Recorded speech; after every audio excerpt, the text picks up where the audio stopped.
माझी आई खोटं बोलत होती बाबा आणि माझी नवीन आई खरं बोलते. हो बाबा, माझी नवीन आई खरं बोलते. बाबाच्या लक्षात येत नाही पोराला काय म्हणायचं, काय सांगायचं. तो पिता विचारतो, बाळा काय बोलतोस तू? पहिली आई खोटं बोलत होती, आताची आई खरं बोलते, याचा अर्थ काय? त्यावेळेस तो मुलगा म्हणतो, बाबा बाबा माझी पहिली आई खरंच खोटं बोलत होती. हो बाबा, आत्ताची आई खरं बोलते. तर मी उपवासी राहतो, मला माझ्या जुन्या आईची आठवण येते बाबा. दिवसभर मी त्या खोलीमध्ये बंद राहतो बाबा, दिवसभर मला जेवायला मिळत नाही. एक शेतकरी कुटुंब, घरी शेती भरपूर आहे, लग्न होतं नाही बाप, सुखाने संसार थाटतात. काही वर्ष ओलांडतात, काही वर्ष निघून जातात आणि त्यांच्या पोटी सुंदर एक बालक जन्म घेतं. त्या बालकाला बघून दोघेही पती पत्नी आनंदाने थैथै थैथै नाचतात. आनंद होतो कारण आज दोघे माता पिता झाले. दोघेही त्या बालकावरती प्रेम करतात.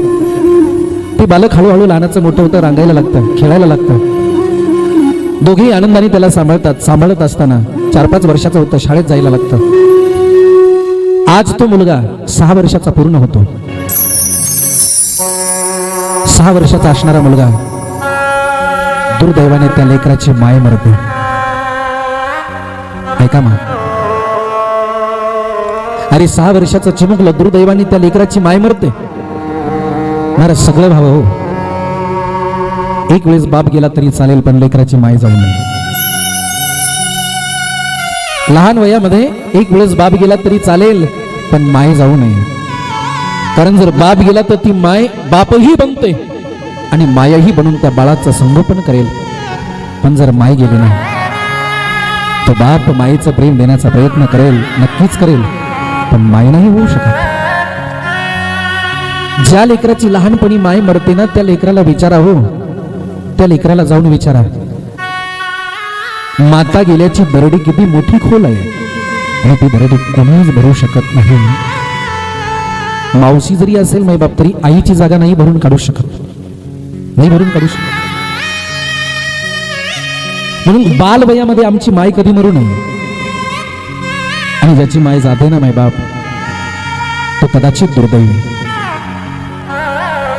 या लेकराची माय मरते. 4-5 वर्षाचा 5-6 वर्षाचा हे मुलगा सगळं एकदा बाप घरामध्ये. आता तो मुलगा शाळेत जायचा नाही म्हणून बापच माय बनतो आणि बापच बापही बनतो. सकाळी सकाळी तो पिता उठतो, त्या मुलाला उठवतो, स्नान आधी करवतो, त्या मुलासाठी स्वयंपाक बनवतो, भाजी बनवतो, पोळी बनवतो, अरे त्याचा टिफिन डबा तयार करतो, त्या लेकराला युनिफॉर्म धारण करतो, शाळेचा ड्रेस घालतो आणि त्या लेकराचं बोट पकडून त्याला शाळेत नेऊन सोडतो. पण ऐका नाही बाप, एक माय जे हे काम करू शकते ना, ते बाप कधीच करू शकत नाही. तो बिचारा दररोज सकाळी उठतो, स्वयंपाक बनवतो, लेकराला उठवतो, स्नान घालतो, त्याचं गंध पावडर करतो, त्याला युनिफॉर्म परिधारण करतो, म्हणजे ड्रेस त्याचा शाळेचा धारण करतो, त्याला टिफिन डबा बांधून देतो आणि त्याला शाळेमध्ये नेऊन घालतो. पण किती दिवस करणार? त्याला शेती सांभाळायची, हे बालक सांभाळायचं, शाळेत आणायचं. महाराज त्रस्त होतो. एका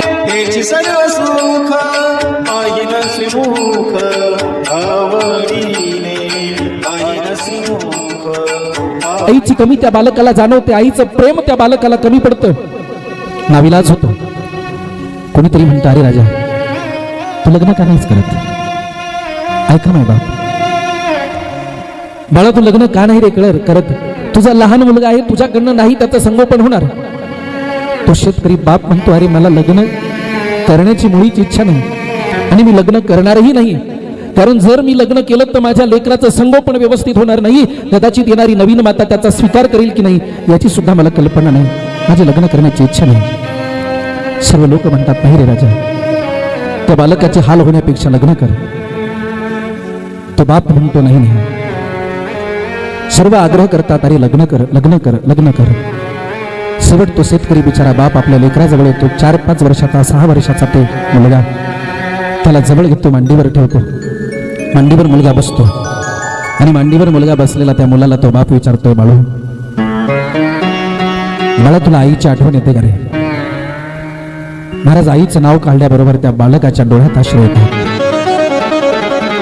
ते बाळ रडत, हो बाबा मला माझ्या आईची खूप आठवण येते. हो बाबा आई का माझ्याशी बोलत नाही बाबा, बाबा आई का मला भेटायला येत नाही बाबा, का बोलत नाही बाबा आई माझ्याशी, माझं काही चुकलं का हो, माझ्याकडनं काही अपराध घडला का हो, का आई मला भेटायला येत नाही, कुठे गेली हो आई. बाप म्हणतो बाळा तुझी आई देवाघरी गेली रे, आता ती परत कधीच येणार नाही. मुलगा रडतो पण बाप म्हणतो मला तुला नवी आई आणू करे.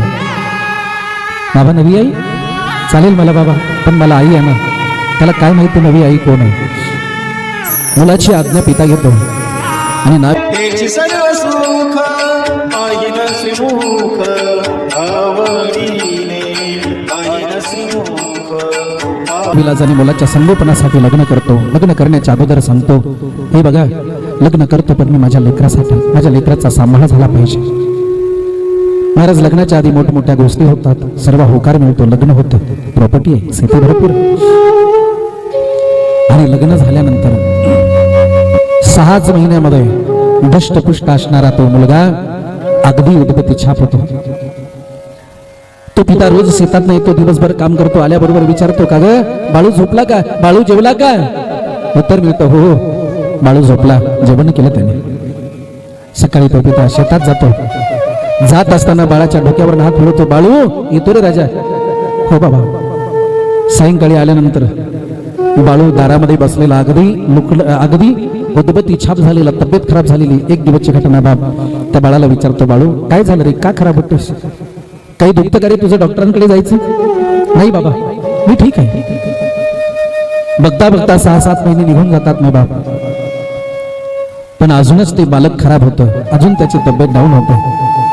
7-8 महिने जातात ना, अगदी उदबत्ती छाप ते लेकरू होता, अजून त्याची तब्येत डाऊन होते. बापाच्या लक्षात येतं कछु तो गडबड हे पेरे. तो बाप जवळ जातो, त्या लेकराला जवळ घेतो, डोक्यावर हात फिरवतो आणि म्हणतो, बाळा खरं सांग, तुला तुझ्या पहिल्या आईची शपथ आहे, का खराब होतोयस, काय दुखतं तुझं, नेमकं काय झालं रे. आता ऐका माईचं प्रेम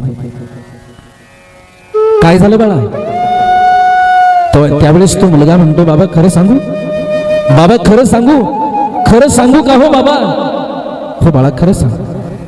मुलाच्या डोळ्यामध्ये अश्रू आहेत आणि मुलगा म्हणतो, बाबा खरं सांगतो. बाबा ऐका, बाबा पहिली माय जी होती ना माझी, बाबा माझी पहिली आई खोटं बोलत होती बाबा, आणि माझी नवीन आई खरं बोलते. हो बाबा माझी नवीन आई खरं बोलते. बाबाच्या लक्षात येत नाही पोराला काय म्हणायचं, काय सांगायचं. तो पिता विचारतो, बाळा काय बोलतोयस तू, पहिली आई खोटं बोलत होती, आताची आई खरं बोलते, याचा अर्थ काय. त्यावेळेस तो मुलगा म्हणतो, बाबा बाबा माझी पहिली आई खरंच खोटं बोलत होती. हो बाबा आताची आई खरं बोलते. काय खोटं बोलत होती बाळा.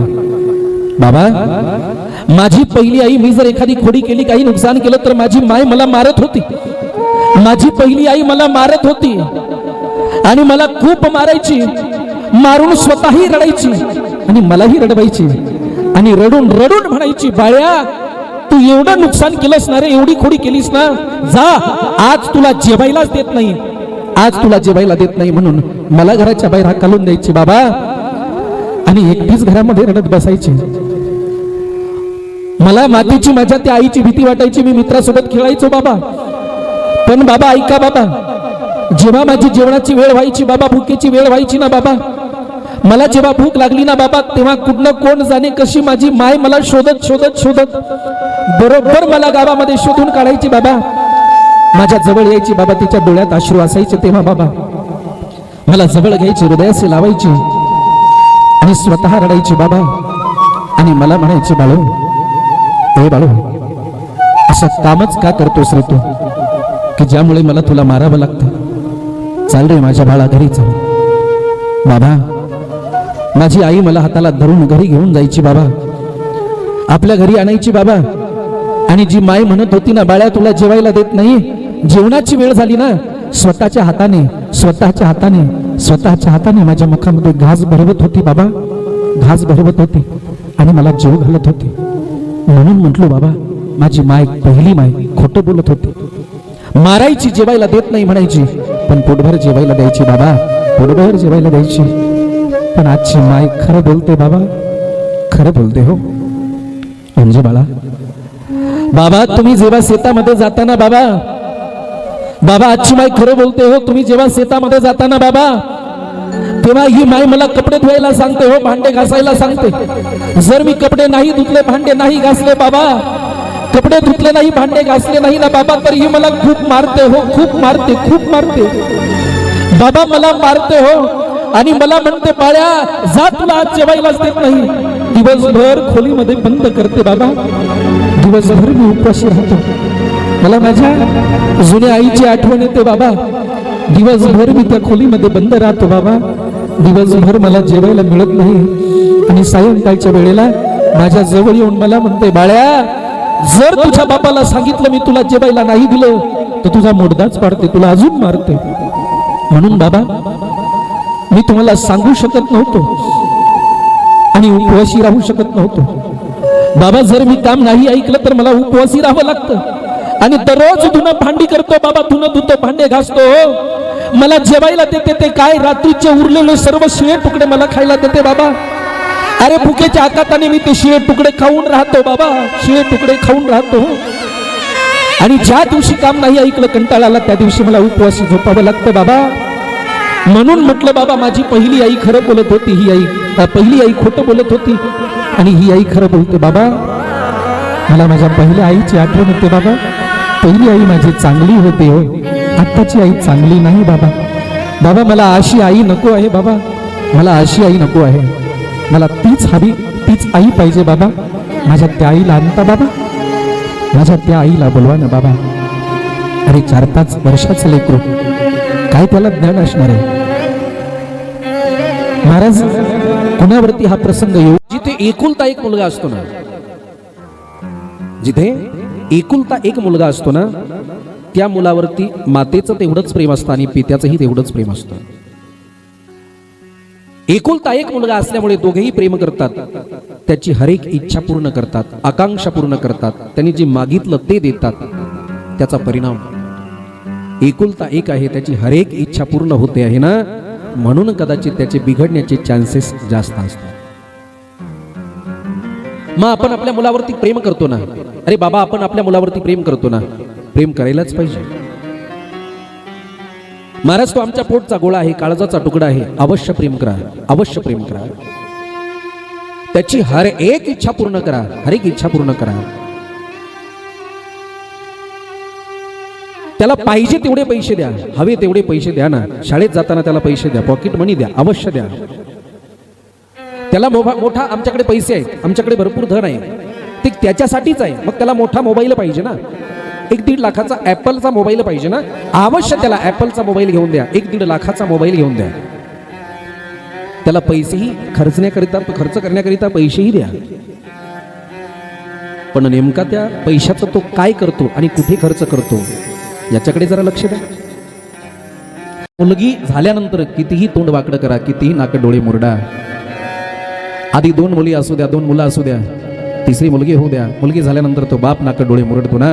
पण जेव्हा तीच मुलगी घरामध्ये येते, हळूहळू रांगायला लागते आणि त्या बापाची प्रगती होते, पैसा घरामध्ये यायला लागतो, तेव्हा तोच बाप आधी ज्या मुलावरती प्रेम करतो ना, त्याहीपेक्षा अधिक पटीने या मुलीवरती प्रेम करतो आणि म्हणतो, अरे माझी ही मुलगी नाही, माझी तर ही लक्ष्मी आहे, माझी लेक लक्ष्मीच्या पायाने का. ती आल्यानंतर प्रगती होते, पैसे येतात, तेव्हा ती बरी वाटते. मायबाप लक्षात ठेवा, प्रत्येकाची लेख ही लक्ष्मीच आहे. अरे ज्या बापाच्या घरी लेक आहे ना, भले त्याच्या घरी गरिबी असू द्या, भले त्याच्याकडे पैसे नसू द्या, पण ज्या बापाला लेक आहे ना, जो बाप एका लेकीचा बाप आहे ना, त्या बापासारखा श्रीमंत या जगाच्या पाठीवर दुसरा कोणाच नाही. ज्या बापाला लेक आहे ना, त्या बापासारखा जगाच्या पाठीवर कोण श्रीमंत असेल नाही बाप.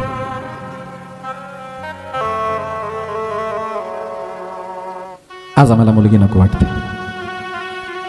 भाग्यवान आहे तो बाप ज्याला मुलगी आहे.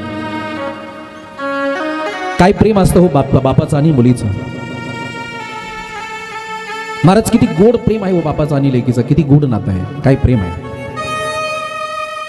मला असं वाटतं या जगाच्या पाठीवर बापाचं आणि लेकीचं जे प्रेम आहे ना, ते सर्वश्रेष्ठ प्रेम आहे. ज्याला मुलगी आहे ना,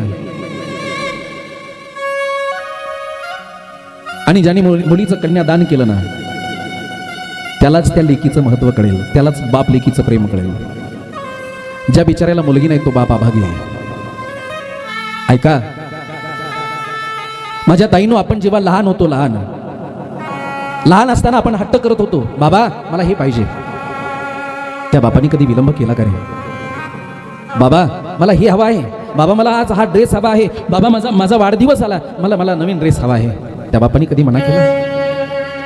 बाबा दिवाळी आहे, बाबा मला चांगला एक ड्रेस द्या ना, बाबा मला फटाके घ्यायचे, बाबा मला हे हवं आहे, बाबा मला ते हवं आहे. बापानी देरी केली का? बापानी लेट केलं? अरे त्या बापाला एक जर वस्तू मागितली तर तो बाप 10 घेऊन आला तुमच्यासाठी. त्या बापाला एक वस्तू मागितली तर त्या बापाने तुमच्या समोर 10 वस्तू उभ्या केल्या रे. दिवाळीला त्या बापाने तुमच्यासाठी नवे वस्त्र आणले रे, पण तो मात्र फाटक्या धोत्रावर राहिला. कधी आला बाप आमच्या लक्षात? माझ्या ताईंनो, त्या बापाचं प्रेम काय आहे थोडासा विचार करा. आम्ही जेव्हा लहान होतो, शाळेत जायचो, काही चुकलं तर तो बाप आमच्या एक कानामागं मारायचा, एक कानामागं मारायचा.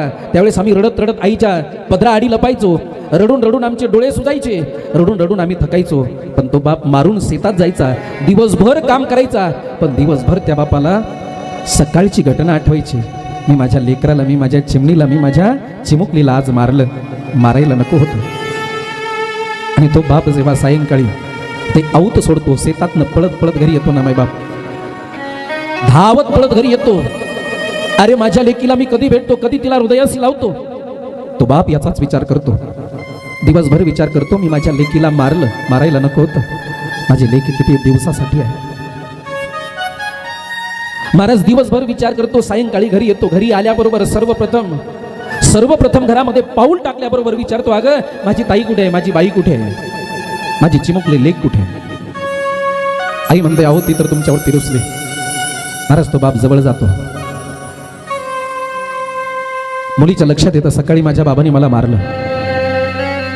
आता त्या बापाच्या डोळ्यात अश्रू येतात. तो बाप डोक्यावर हात फिरवतो, त्या लेकीला आपल्या हृदयाशी लावतो आणि तो बाप म्हणतो, बाळा मी तुला सकाळी मारलं म्हणून रागावलीस का ग? चल बाळा आपण जीव. ज्या हाताने मारलं ना त्या बापाने, अरे ज्या हाताने त्या बापाने मारलं ना, त्याच हाताने आपल्या मुखामध्ये घास भरवणारा तो बापच आहे हो. ते फक्त बापच करू शकतो. ज्या हाताने मारलं त्याच हाताने आपल्या चिमुकलीच्या मुखामध्ये घास भरवतो तो बाप.